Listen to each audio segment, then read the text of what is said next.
There is a version of you that you haven't met yet. A version so cold, so calculated, and so relentlessly consistent that if you met him today, you wouldn't recognize him. You would fear him. But here's the question. Why haven't you met that version yet? Is it because you're not ready? Or because you're too attached to the weaker one? The one who hits snooze, who needs a crowd to stay committed, who folds the moment life gets inconvenient. You say you want change, but your actions worship comfort. You talk about purpose, but chase distractions like they'll save you. That version of you fear. It's not some fantasy.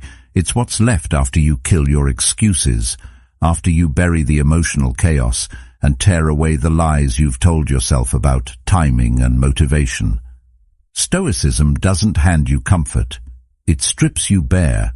It forces you to stand in front of your own reflection and ask, am I who I claim to be, or am I still pretending? The Stoics believed that virtue is action, not intention. That freedom isn't granted, it's earned through self-mastery. If you're still watching this, it means some part of you is ready to burn through the illusions, not for approval, not for recognition, but because you are finally done living beneath your potential. If that resonates, consider subscribing, because it marks a choice, a quiet, personal declaration. I will not live asleep anymore. It always starts quietly. There's no announcement, no dramatic turning point, just the subtle death of something that once had control over you. At first, you barely notice it. The internal voice, the one that used to ask how you felt, whether you were tired, whether you had time today, it starts losing its grip. You don't argue with it anymore. You don't bargain. You don't entertain its excuses or stall its demands with false promises of tomorrow. You just move. The alarm rings and you rise. The schedule arrives and you act. Not with resentment, not with hesitation, but with a calm, almost emotionless certainty. That's where the real transformation begins. Because most people are still in negotiation, still weighing whether they're in the mood to follow through on the life they said they wanted. They're stuck in endless deals with themselves, always trying to trade comfort for progress, always looking for a shortcut through discipline that doesn't hurt. When you let go of negotiation, you step into a world that's almost invisible to the average person. They don't see what's changed, but they feel it. You don't react the way you used to. You don't flinch under pressure. You don't explain your moves. And this new version of you, it unnerves people because it's clean, clear, direct. It doesn't leave room for their projections, their doubts, their need to be reassured that you're still playing small like them. The truth is, when you stop asking for permission, especially from the weaker parts of yourself, you step outside the predictable patterns that define most lives. You are no longer governed by what feels good in the moment. You're moved by something deeper, duty, clarity, purpose. There's a kind of quiet violence in that, not a violence toward others, but toward the parts of you that once held you hostage, the part that told you to wait, the part that said, be realistic, the part that said, you've done enough for today. Every time you act without negotiating, you drive a wedge between who you were and who you're becoming. That gap grows, and the old voice, the old urges, the old habits, they begin to starve. At first they scream, then they whisper, then they fall silent. And that silence is sacred, because it's the moment you realize you no longer belong to your impulses. You no longer belong to your doubts. You belong to your word. That's what separates those who rise from those who loop. Most people think freedom is doing what you want, but as Epictetus said, no person is free who is not master of themselves. Discipline isn't a cage. It's the blade that cuts through confusion and grants clarity. You don't act because you feel like it. You act because that's who you are now. And that identity is unshakable because it's not built on feeling. It's built on principle, on repetition, on consistency earned in silence, not shouted for approval. That's the irony most people miss. They think discipline looks like suffering, like restriction. But when you live inside of it, it feels like relief. There's no debate in the morning, no guilt in the evening, no emotional crash between failure and regret. There is only movement, steady, clean, focused, and people begin to notice, though they can't explain what's different. You haven't posted anything, you haven't announced anything, but your presence speaks louder than your past ever could. It's in the way you carry yourself, the way you look through noise instead of reacting to it, the way you keep showing up when others would have stopped 3 attempts ago. That's what makes you terrifying, not in a cruel way, but in a way that makes people look at their own lives and feel the weight of their excuses. You're not unfeeling. You just stopped waiting for the right mood. You're not robotic. You're just deliberate.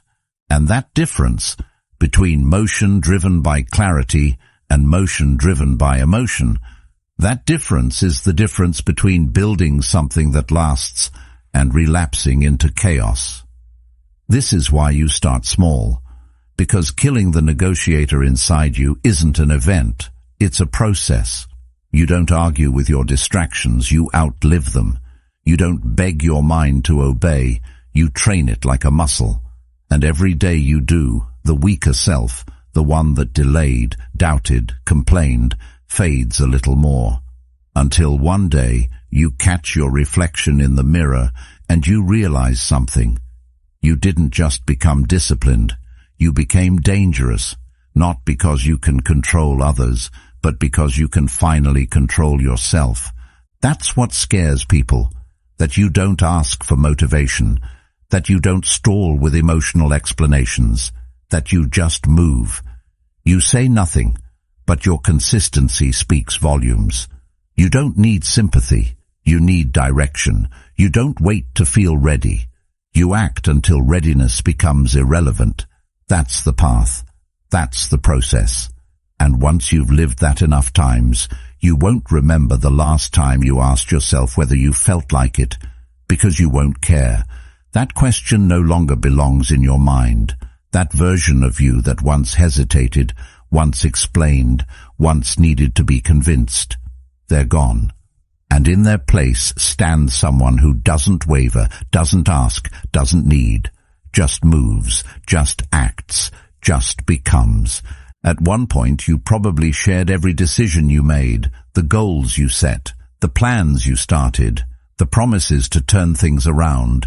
You talked about the new schedule, the early mornings, the diet, the grind. You felt like if you said it loud enough, if enough people knew, then maybe you'd follow through. Maybe the pressure would hold you accountable, but it never did it?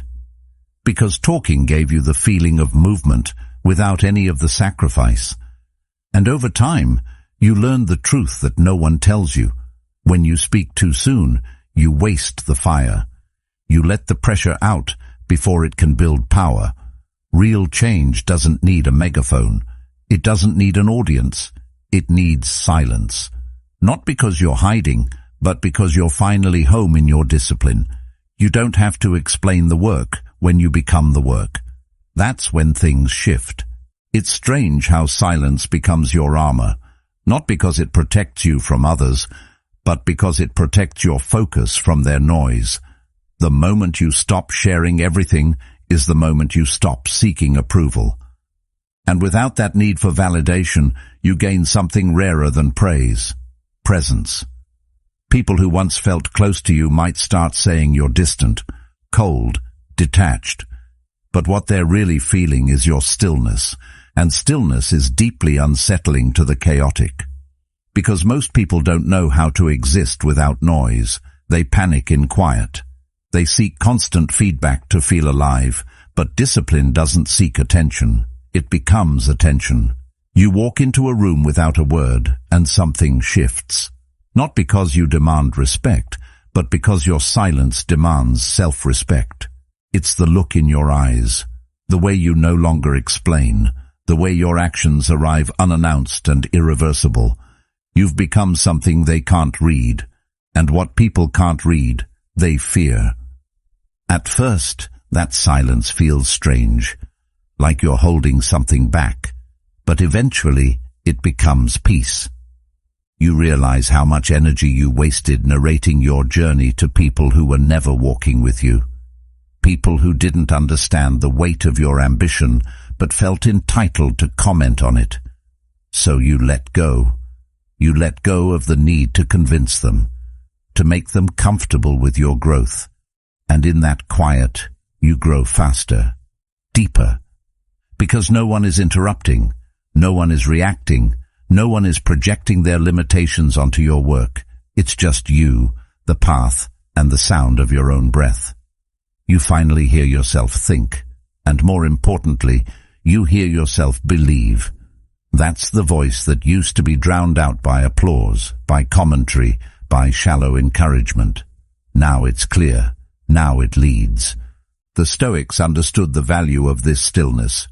Marcus Aurelius wrote, "The more we value things outside our control, the less control we have. And when you constantly speak about what you plan to do, you hand over your power. You give your energy to things you can't hold, to opinions, to likes, to praise.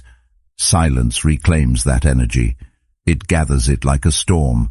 It holds it close, refines it, sharpens it. So when you do act, when you execute, it's not tentative. It's not diluted by needing to be understood. It's direct, clean, heavy. And that weight can only come from the depth of work done alone, in private, in quiet. You don't need an audience to become excellent. You just need to decide that attention is not the goal. Mastery is.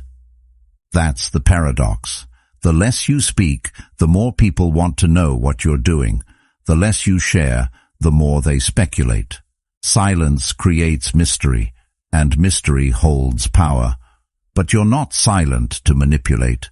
You're silent because you're working, because the process demands it, because explaining every step only distracts you from the next. And in the time others spend talking about the life they want, you've built the foundation for it, quietly, relentlessly, without fanfare. That's the difference between movement and momentum. Movement can be chaotic, noisy, showy. Momentum is quiet. It builds underground until it breaks the surface, and when it does, it's undeniable. People might accuse you of being distant, of being cold. Let them. They don't understand that solitude was necessary, that in order to hear your own values, you had to mute theirs, that to follow your own path, you had to step away from theirs. They think silence means disconnection, but the truth is, it means connection, just not to them, to something deeper, to something lasting. Seneca once said, "Associate with people who are likely to improve you." And if no one around you fits that standard, then your silence becomes your shield. It becomes the sacred space where your discipline can grow without being contaminated by mediocrity. Eventually, your silence becomes your signature. You no longer explain your habits, your schedule, your standards. People just notice. You walk past them, and they feel the weight of your choices without a word spoken. And those results are louder than anything you could have said, because discipline leaves a trail. It writes its own story. It needs no introduction, and if you stay committed long enough, that story begins to speak for you.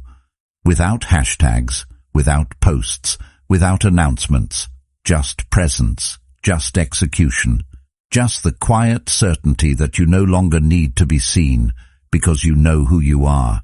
That is what makes silence a signal, not of absence, but of focus, not of retreat, but of preparation.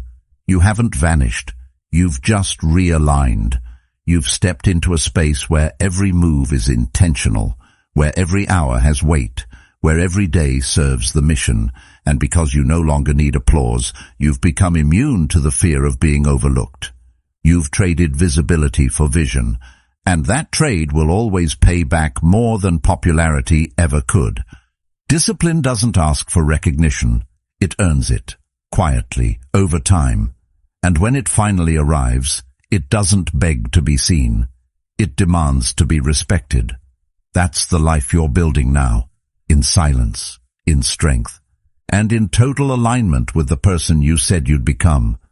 You still feel everything. That's the part most people misunderstand. They assume that being disciplined means being numb, disconnected, emotionless. But that's not the truth. The disciplined person feels every ounce of pressure, every wave of doubt, every ache of exhaustion. The difference is, they don't obey it. Emotions show up, uninvited and often unwanted, but they don't sit in the driver's seat. They knock, they shout, they plead, but the door stays closed. You can't eliminate emotion, and you shouldn't try. You can only put it in its proper place. Like wind against a ship, it can push you off course if you're not anchored. But if you know how to navigate it, it can even help you move forward. The key is control, not of the emotion itself, but of how you respond to it. Think about how many decisions you've made just to feel something different. How many times you skipped the workout, not because it made sense, but because comfort felt better. How many tasks you delayed because boredom whispered, later. How many goals you paused because fear whispered, what if it doesn't work?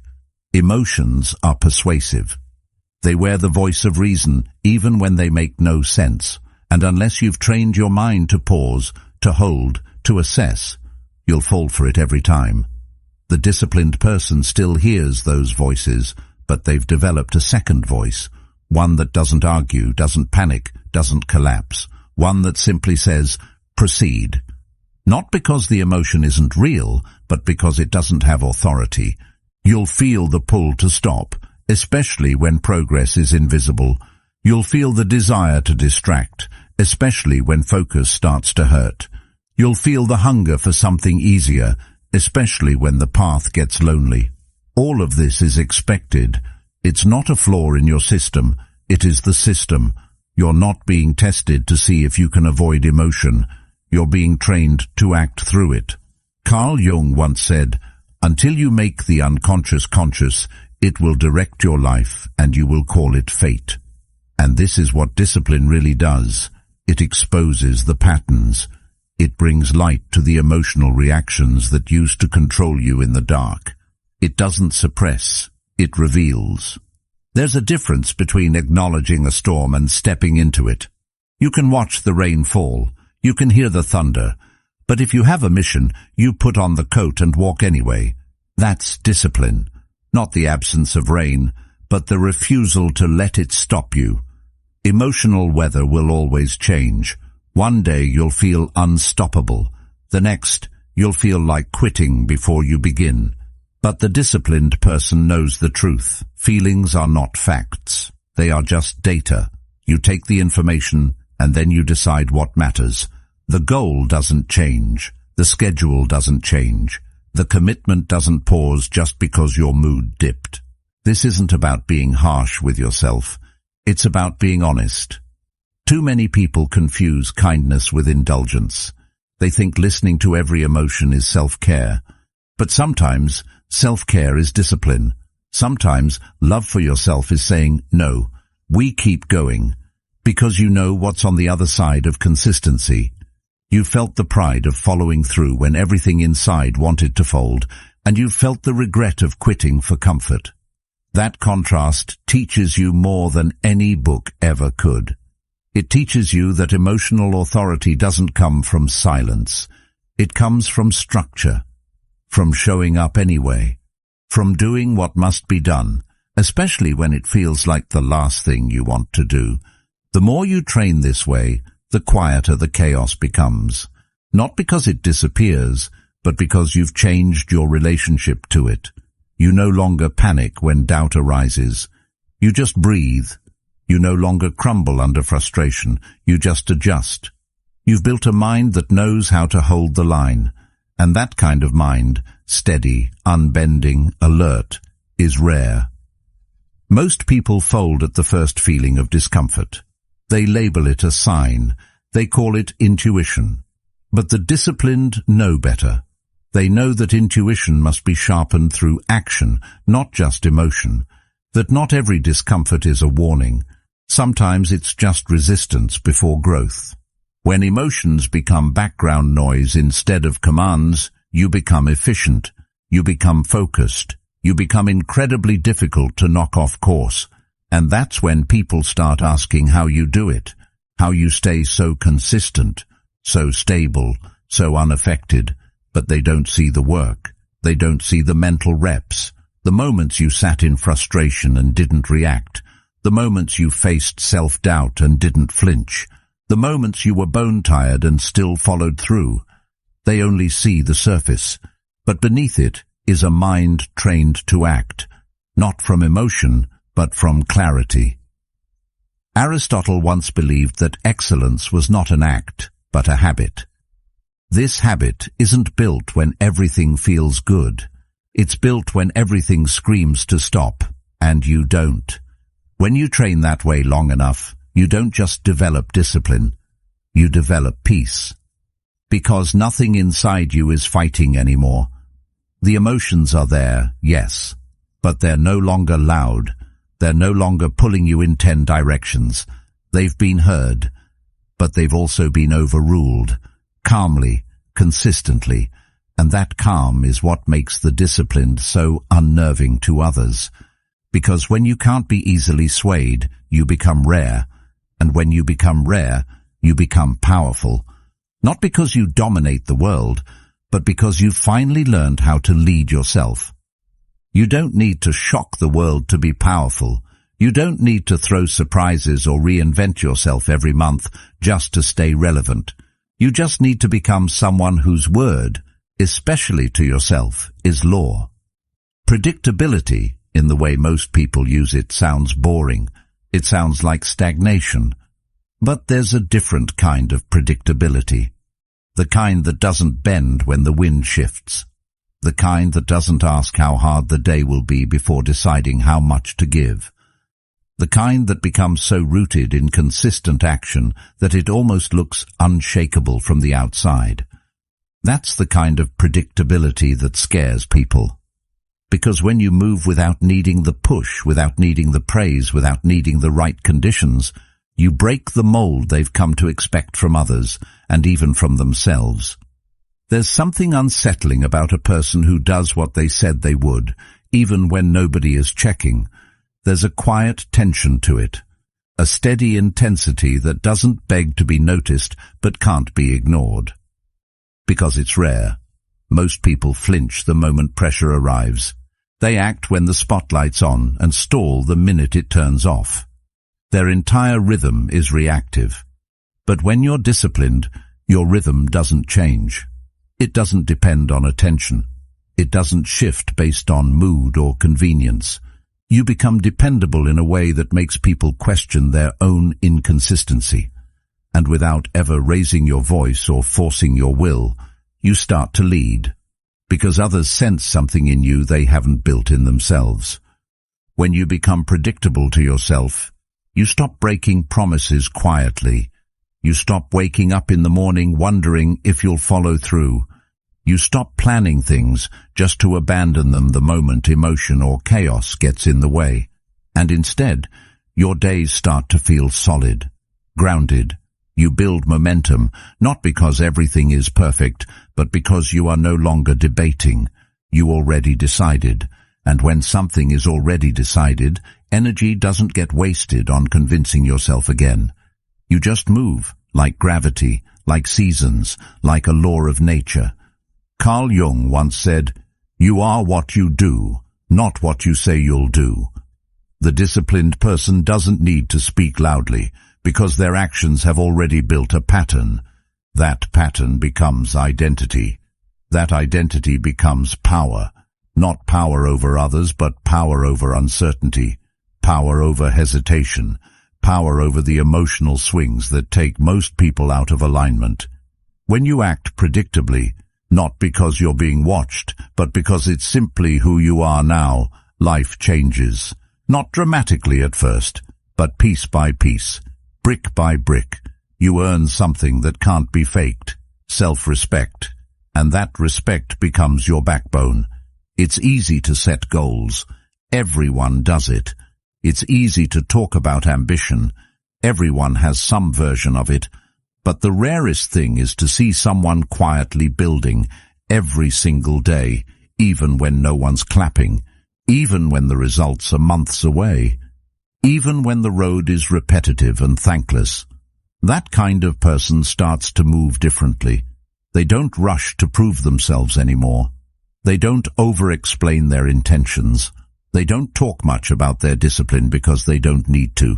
The proof is everywhere, in their health, in their habits, in their tone, in their ability to stay calm when others unravel. Because someone who has control over their daily actions eventually gains control over their entire life. And when people witness that kind of consistency, they don't always cheer. Sometimes they resist. Sometimes they mock it or misunderstand it. Because seeing someone so consistent, so focused, reminds them of what they're not doing. It exposes the areas in their life where they've let comfort lead. But you're not trying to expose anyone. You're just following through, again, and again, and again. And with each day, you stop needing permission. You stop needing motivation. You stop needing the outside world to align before you take the next step. You become your own authority. Marcus Aurelius once wrote, "Waste no more time arguing what a good person should be. Be one." That's the mindset you adopt when your actions align with your values, regardless of who's watching. You don't need to talk about your intentions because you've already embodied them. You're not chasing inspiration anymore. You're building it through repetition. And in doing so, you become someone others can rely on. But more importantly, someone you can rely on. You've erased the internal doubt that used to whisper, "Will I actually do it this time?" Because now the answer is yes, not as a guess, but as a fact. It's already written into your system. There's peace in that. Peace in waking up and knowing your behavior doesn't swing wildly based on the weather, the news, or how your friends feel that day. Peace in knowing that discipline has given you a structure stronger than circumstance. That no matter what's falling apart around you, your process remains intact. And that kind of stability, it spreads. It strengthens every part of your life feel different. Your work sharpens, your mind clears, because you're no longer pulled in every direction. You have direction, and in the rare moments when chaos does try to break through, you don't panic, you don't crumble, you just pause, adjust, and return to the pattern that built you. That's what discipline gives you, a lifeline that doesn't waver when life does. You don't need to predict the future when you've made yourself predictable in the best way. You already know how you'll respond, and knowing that gives you something that almost no one has, certainty in yourself. That certainty isn't loud, it's not dramatic, it just shows up every day in the small choices, the quiet wins, the repeated follow-through. And over time, those tiny moments become your legacy. Because while the world runs in circles chasing what's new, what's exciting, what's easy, you just keep showing up. And that makes you unstoppable. Not because you move fast, but because you never stop. There's a shift that happens when you finally stop needing to be understood. At first it feels like loss. You stop explaining your choices, your schedule, your standards, and people pull back. They don't know how to respond to someone who's no longer performing for their approval. They say you've changed. They say you're distant.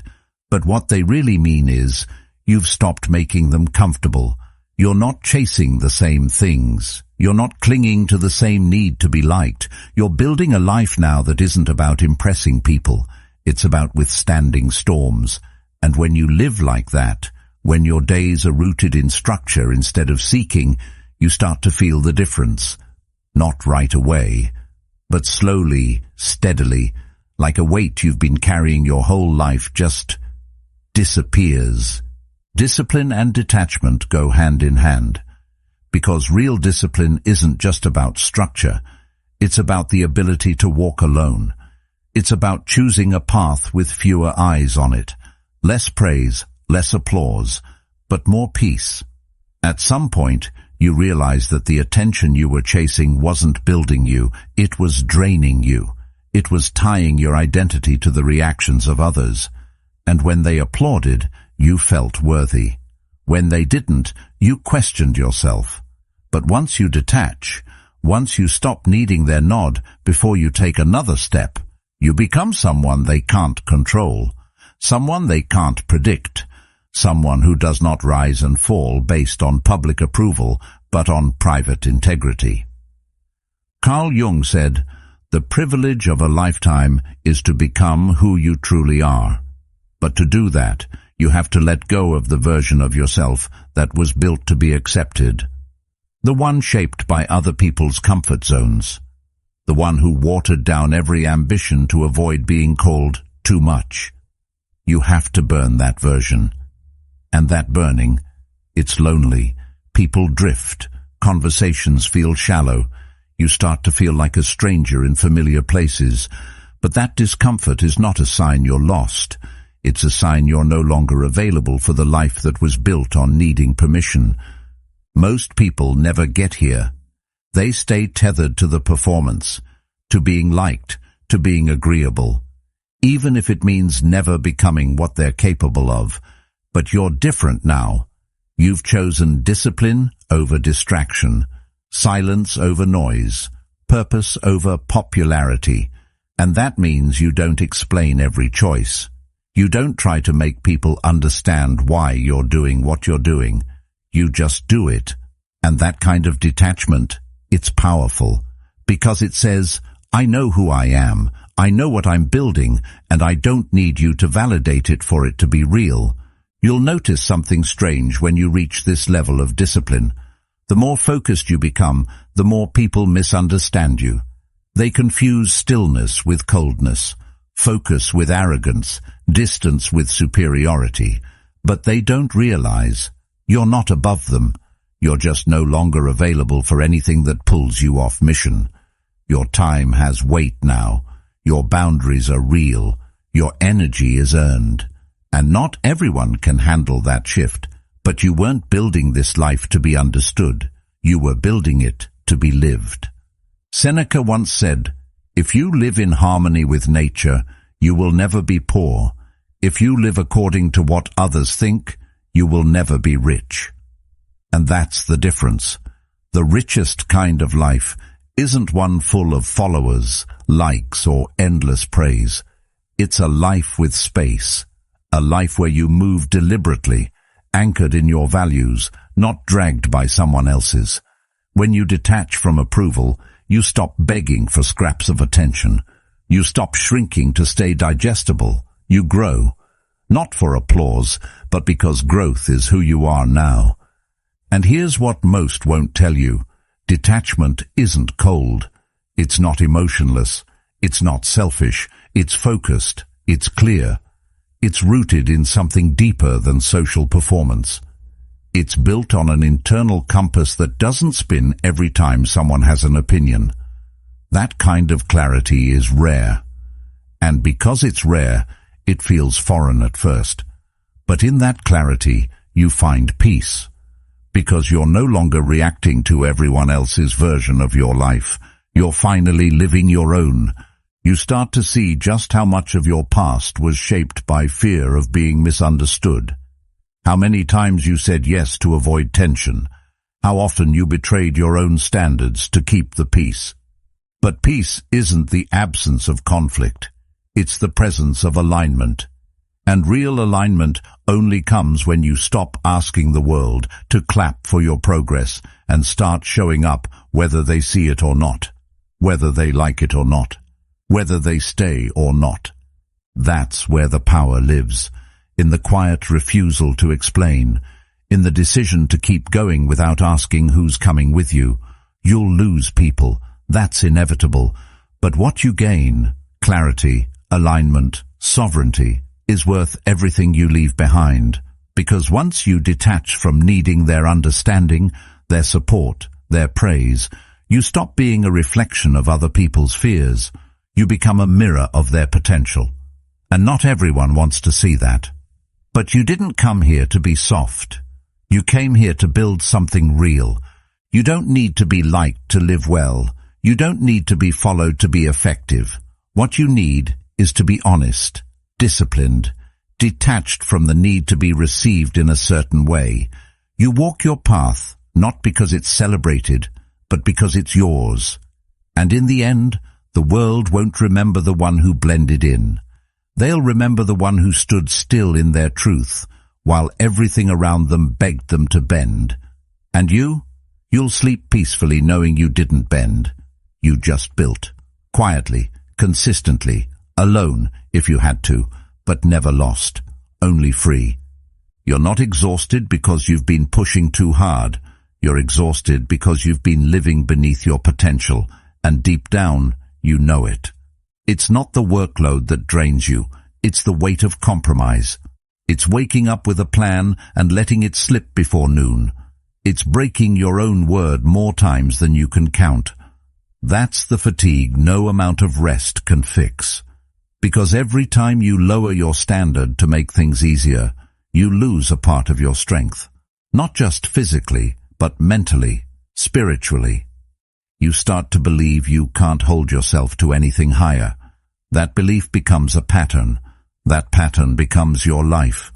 Low standards are deceptively heavy. They feel light in the moment because they allow shortcuts, excuses, softness. But over time, they cost more than they promise. They trap you in cycles of temporary relief, followed by deep regret. You feel guilt, then motivation, then burnout, then guilt again. And around you go, wondering why nothing feels stable. It's not because you can't do more, it's because you've accepted less as normal. Less effort, less structure, less clarity, and that acceptance slowly strips away your edge.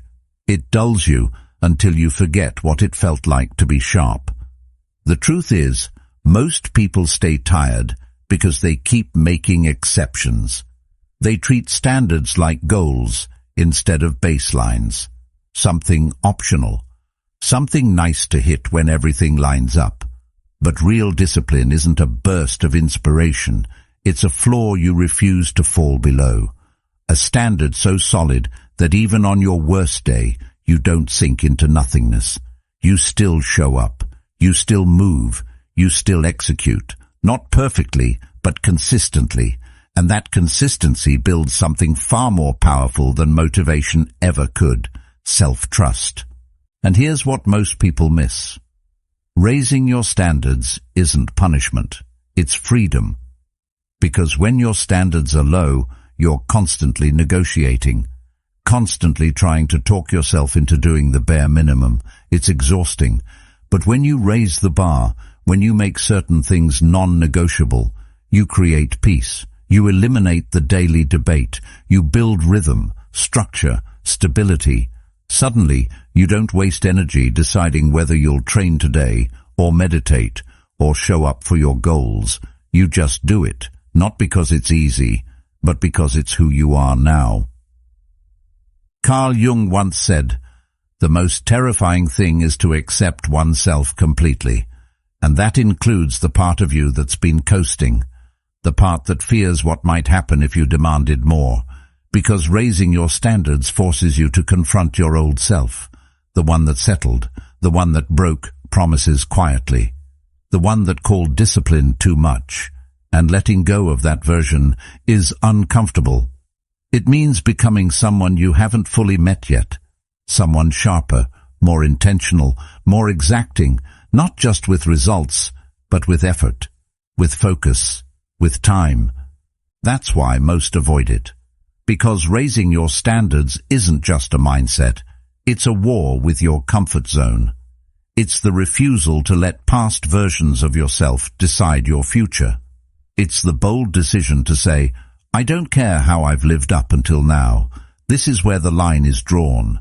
And once that line is drawn, everything changes. Not overnight, but steadily, because every time you keep a promise to yourself under pressure, you reinforce the new identity. The identity of someone who finishes what they start, who doesn't fold under discomfort, who moves with precision even when no one's watching. Over time, that identity becomes so solid that you don't even recognize the old you, the one who needed 5 alarms, the one who let a bad morning destroy a good day, the one who blamed circumstances instead of adjusting to them. That version fades, not by force, but by standards. Because when the floor is raised, the weak parts of you can no longer survive. They can't breathe in the new environment. They either adapt or they dissolve. And what's left is someone who moves with a kind of quiet certainty, a kind of calm that doesn't need to announce itself. Seneca wrote, "It is not because things are difficult that we do not dare. It is because we do not dare that they are difficult." You raise your standards not because you've already mastered the next level, but because you're ready to outgrow the current one. And yes, it will feel like pressure. Yes, it will feel like friction. But pressure is how strength is formed, and friction is how you smooth out the parts of yourself that have been holding you back. You don't rise by waiting for ease. You rise by raising what you're willing to accept. You're not asking for perfection. You're anchoring yourself in effort, in the refusal to settle, in the discipline of becoming someone that you yourself respect. Because if you don't respect your own effort, no external success will ever feel real. It'll always feel borrowed. Discipline isn't a punishment for who you are. It's the structure that allows you to become who you could be. When the standard is low, you trip over your own potential. You drown in shallow routines.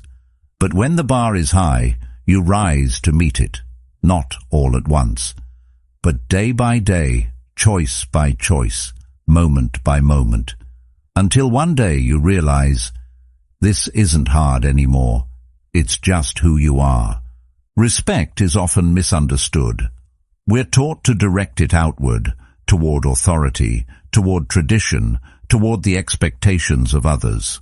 But the kind of respect that transforms your life doesn't begin with the external. It starts with how you treat yourself when no one's watching. Every time you hit snooze, skip the workout, cut corners, or break a promise you made to yourself, it chips away at something deeper than just productivity. It erodes trust. Not trust from others, but trust from within. And when you lose that, it doesn't matter how confident you look on the outside. You'll always carry the weight of knowing you've been negotiating with your own potential. Discipline isn't about perfection. It's about self-honor. It's about proving to yourself that you are worthy of effort, that your time means something, that your goals deserve to be followed through, even when the motivation isn't there to make it feel good. The people who show up consistently, even in silence, even when it's boring, don't do it because they're superhuman. They do it because they've made a decision. I matter enough to take myself seriously. And once that standard is set, your behavior starts to match. You stop making excuses. You stop explaining why it didn't happen. You just follow through, quietly, deliberately, like it's non-negotiable. Because it is. That's the shift most never make. They continue treating their goals like ideas, not obligations. Like maybe they'll get to it, maybe not, like it's flexible. But what happens when you treat your focus like gold? What happens when your time becomes sacred? You start walking differently. You speak less, but everything you do says more. People feel the difference. You carry weight. Not because you're loud or demanding, but because your consistency builds gravity. It creates presence. And presence is rare in a world full of noise. Discipline creates space, not just in your schedule, but in your soul. It clears out the clutter of uncertainty. It cuts through the distractions. It teaches you how to prioritize what truly matters over what temporarily feels good. When you're disciplined, you don't have to rush. You don't have to scramble. You're no longer at war with time because you're aligned with it. You don't let your days slip through your fingers. You grip them, you use them, you make them count. And in doing so, you start to like who you see in the mirror. Not because you've arrived, but because you've stopped running from your own standards. And that reflection starts to guide everything. The way you eat, the way you move, the way you speak, the way you think.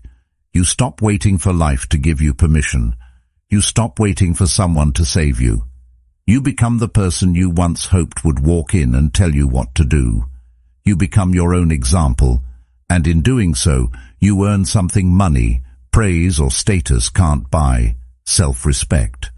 That quiet confidence that comes from knowing, I don't need to explain myself. I live it. That's why discipline isn't just about grinding. It's about alignment. It's about making your actions match your values. Epictetus once said, "First say to yourself what you would be, and then do what you have to do." That's what it means to respect yourself. It's not about setting goals. It's about living like those goals are already part of your identity, about removing the gap between what you say you want and how you show up every day. And the closer that gap gets, the more peace you feel. Not because life gets easier, but because you no longer carry the weight of living out of sync with yourself. In time, others begin to feel that alignment. You don't have to announce your progress. You don't have to convince anyone of your seriousness. Your presence does the talking. Your energy changes. People adjust around it, not because you've become intimidating, but because you've become solid, stable, grounded. And in a world built on distractions and inconsistency, stability is rare. It's powerful. It holds its own space. You don't demand attention, but you command respect. And it's not because you've become someone else. It's because you finally started treating yourself like someone worth becoming. Seneca once said, "He who is brave is free, and discipline is an act of bravery. It's stepping up when everything inside wants to fall back. It's choosing long-term value over short-term escape. It's doing the hard thing again and again until it becomes second nature. And when that happens, freedom shows up, not because life suddenly becomes easy, but because you no longer live in conflict with your own word. You say it, you do it, and that reliability becomes your identity. You'll still have off days, you'll still feel resistance, but you won't quit, because the standard is set, because you've built something stronger than mood or circumstance. You've built integrity, you've built respect, and every time you live by that, you teach the world how to treat you, not through demands, but through discipline, not through noise, but through consistency.